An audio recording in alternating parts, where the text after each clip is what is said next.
Welcome back to Headliners. So, Lewis, let us stick with the Telegraph as we crack on with our third section. Oh, is that me or Simon? No, it's me, I think. Oh, is it? Sorry, Simon. You'd think Horrible Histories actors would have some perspective about retrospective self-loathing shame spirals. Oh, but okay. Well, that's me. That's my story. This is the... That's my story. Well, this is about, you know, it's like...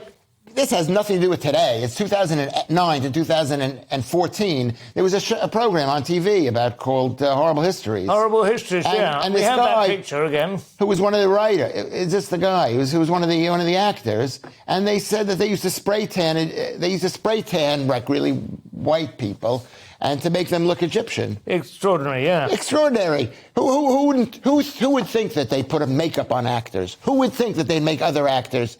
And so the guy's appearing in front of the Oxford Union, and says that that's a bad thing.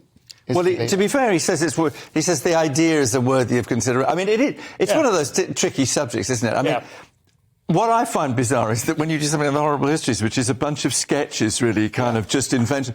I mean, why did you need to spray paint? I mean, do you just pretend to be Egyptian and put on that hat that you just walk saw? like an Egyptian. Just, like in the hello, thank you very much. But, you know, it always amazes me, this thing with theatres, when people go and they go, well, I mean, you know, if he'd been black and she'd been white, they couldn't possibly have had a white child. And you go, it's theatre. When you went to see Henry V, were they actually horses? Well, it's an interesting thing. Across the I don't stage? know. No, horses you don't know. But there are certain ways that certain things are coded, and you see them in a certain way, and you register them, and you. I'll tell you what's there's a really interesting example at the moment. It's just, if you're in London, you can go and see it at the West End, but if you're not, sorry, because it's in London. Yeah. But there's a play called Best of Enemies, and it's about Gore Vidal and William F. Buckley. Oh, yes. Oh, yeah. Hello. William F. Buckley and Gore Vidal, should I say, on the famous 1968 thing. And it's a really amazing play.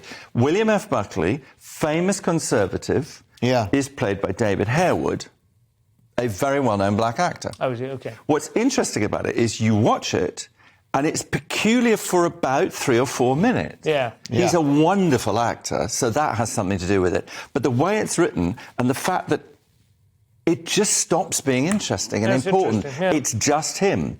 And it's the first time I've ever seen that happen. The point is, can I tell you something? You're wrong. Yes, you can have... Yes, it's acting, but you try to make it as realistic looking as possible. Wow. And you know... Yes, no, you do. Don't. You know what? Stop talking.